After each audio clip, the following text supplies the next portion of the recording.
Hi, how's it going?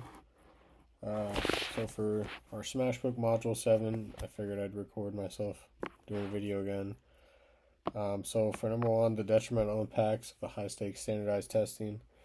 They were made to create inequality, and they still do in some way, shape, or form. They still highlight inequality between students. They classify students, and they tend to group students in classes of whoever's smarter and more capable. The roots or history of standardized testing come from eugenics and racist movements. The goal was to prove immigrants were not as smart or capable. That's the root and history of standardized testing. They wanted to show that white kids were smarter, quote unquote. The results still look similar to 100 years ago. Poor kids are doing worse than rich kids. Black and brown kids are doing worse than white kids. That mainly has to do with the poverty line and the economic background that each kid grows up in. Number two, factors that make standardized testing high stake and problematic. Problematic because only a small portion of the assessments are actually tracking or testing the teaching and learning that goes on in the classroom. Also problematic because teachers tend to centralize their curriculum around test-related content, which in turn only ends up being retained by students for a short time and doesn't engage in any critical thinking or creation. It's high stakes because for students, it can impact the course of their academic future, where they place in classrooms, stuff like that.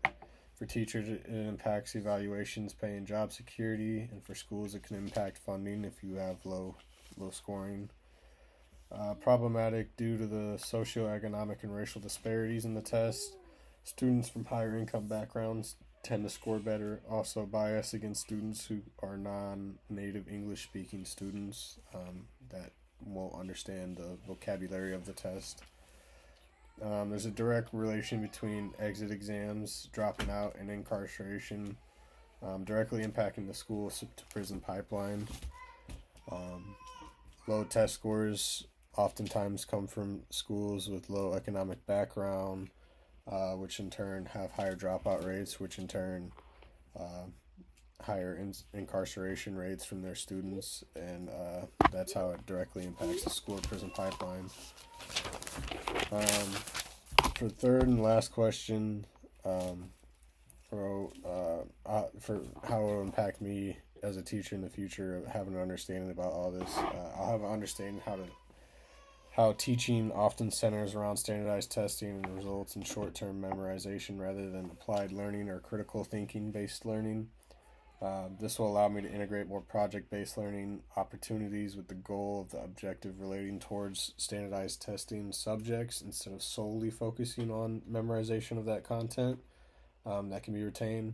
So essentially, I'll be able to relate the projects and the work that are being done in my class on subjects and that relate to the standardized test, but it won't solely be about memorizing that content. It'll be about applying their learning, their critical thinking skills to the projects and assignments. I can also be someone who helps students prep accordingly to reduce anxiety and give students who are at a disadvantage the help they need to succeed, such as helping those who aren't native speaking English students prepare to understand what they're going to be reading. So having students understand the vocabulary of the test better, whatever way I can. It may take longer, but that's why we're here, to make a difference. So, and I'm sorry I won't be there tonight. I'm actually running a fever right now and pretty sick at home. So, thank you.